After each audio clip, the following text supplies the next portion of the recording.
এখন হচ্ছে প্রায় 2টা 2:30 বাজে কি। তো আজকে সকালেও কিছু খাওয়া হয়নি, কালকে রাত্রেও তেমন একটা খাবার খাওয়া হয়নি। সকালে হচ্ছে কি আপনার ডিম ভাজতে গেছি, এখন গ্যাস চলে গেছে। তো রুমের মেঝে কিছু নাই, আমি তো আসার পরে আপনার কোনো কাজ কাম নাই। তো এখন কিছুটা খাওয়া লাগবে, এই জন্য হোটেলে আসলাম। এই 2 রিয়াল দিয়া আপনার 2টা সিঙ্গারা নিছি, এছাড়া আর কোনো উপায় নেই। আর না হলে না খেয়ে থাকতে হবে।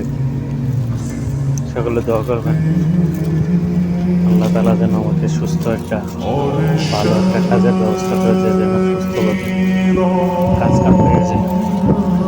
সকলে কাজ করে দোয়া করবেন।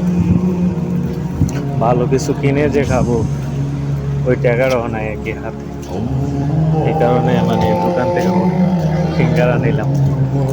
আর কিছু করার নেই, ভালো কিছু কিনে খাওয়ার মতন পয়সা নেই হাতে।